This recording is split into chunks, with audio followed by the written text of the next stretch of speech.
This is the Cupra Tavascan, and today we're gonna look at the light. How is the car at night? Look at the illumination around it, inside. Then we're gonna drive a bit, and then of course we're gonna have to check the adaptive headlights. If your company has electric cars as company cars, of course you want your employee to charge at home. It's cheaper for you and it's easier for the employee. Trronity has a software solution for you to know how much you have to pay your employee for charging at home. With the Fleet Manager you manage your employees and your cars. Trronity connects to the cars and knows exactly when the car is charging at home and how much. And then you get an easy monthly bill for your employee. If you want to know more, there's a link in the description below.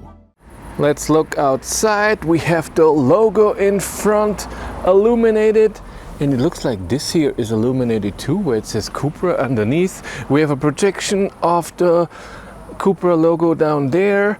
The door handles are illuminated. In the back the logo is illuminated as well, and in the charge port there's no light except for that you are charging light, so nothing extra. In the trunk we have two lights, one on the left and one on the right, and up here the button to close the trunk is illuminated. The interior on the rear seats, this here is illuminated, little animation in here, nice. Look, see it very nicely on the other side. Then we have the typical MEB platform light, because this has the panoramic roof, it's on the side. If you don't have it, the lights are here in the middle. But other than that, nothing illuminated. In the front we have the same illumination here in the door, an extra light for this pocket. We have the Cupra writing here, and then we have the ambient light that goes all the way, and even here in the middle this is illuminated. Down here for the USB-Cs is illuminated, your foot area is illuminated, and we have the same two lights up there. And then of course when you put the mirrors down there's an extra light. To the settings, ambient light we have off, then different things that do a special stuff, and even animation, I think. Yes, and then you have going with the driving profile and me. Here you can then check different areas and give it a different color and also different brightness. Then we get to the light settings. We have dynamic light assist, switch on time can be early, medium, late, automatic headlight control in rain, convenience turn signal, driving on the right. And then comfort light, we have the light animation. When you get to the car it will show a light animation. Switch on when approached. Then coming home light duration 30 seconds, leaving home light duration 30 seconds, and then the turn signals can be dynamic, where it does the animation, or just classic. And someone asked what the rear camera looks like in the dark, and I have the brake on right now, but if I have it off and I go to the back camera, how can I get to the back camera? Oh, that's the side one. Brakes are still on. So, but it's not amazing, and the positioning of the backup camera is also not great. Yes, little animation, nice. So we have day driving lights, now I'm in auto light, rear fog lights, hazards, and reverse with the brake. See if it does it now. Ooh. Day driving lights, low beams, front fog lights, hazards, and high beams. While driving I can see that all the buttons on the steering wheel, the drive mode and the Cupra mode, all the buttons for the light control on the left of the steering wheel and in the door, they're all illuminated. Oh, I was wrong. The buttons for the light, for the window opening in the rear is also illuminated, just not when I'm not sitting in there. But everything is illuminated. It's nice. I have the ambient light now on pulse. I don't know what that means. When I turned it off, it was flickering. So maybe it has to do with driving, that it will change according to drive, if you drive faster or so. No idea. Then I put it to liquid and it just did an animation again. But then it stays.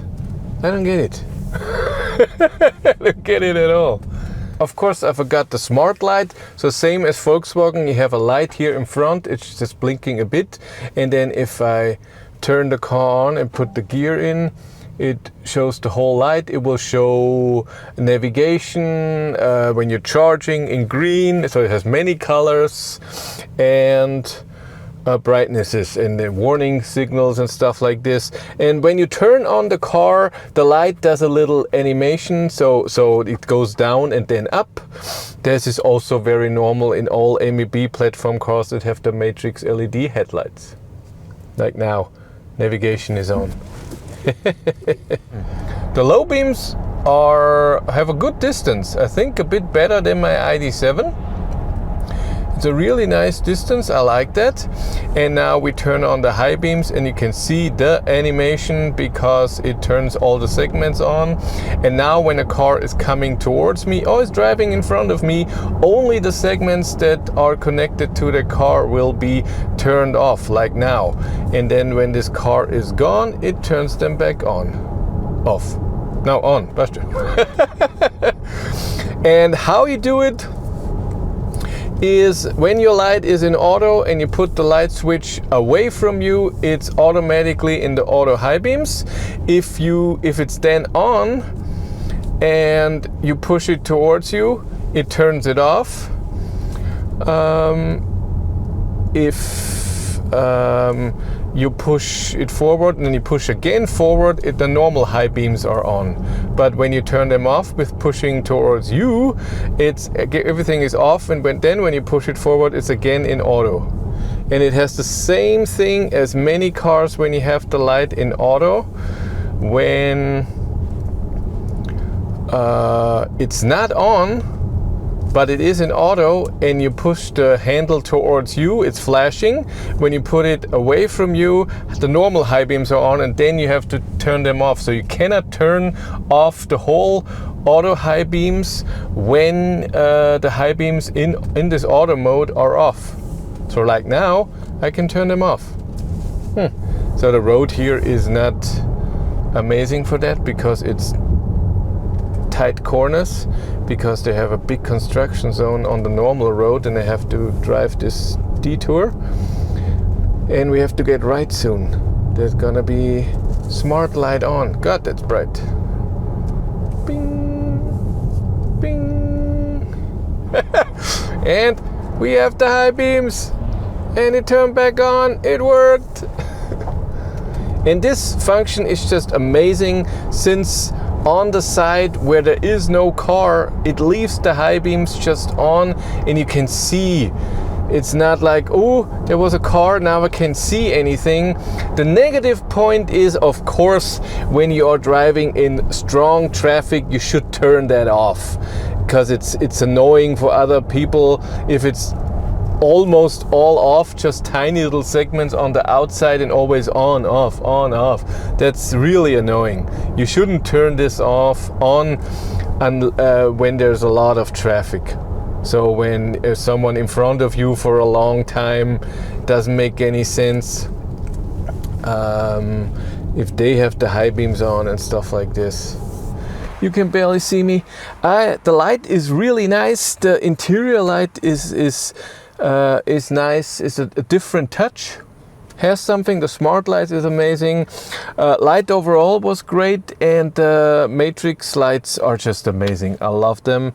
And overall, good illumination in this Cupra Tavascan. If you want to follow me on Instagram, BatteryLife1, and if you want to support the channel, there's a Patreon link in the description below. And here on YouTube, there's also channel membership. And if you want to know what's happening behind the scenes, I have a third YouTube channel, Behind the Battery, where I started vlogging. Every 2 to 3 days, there's a new video.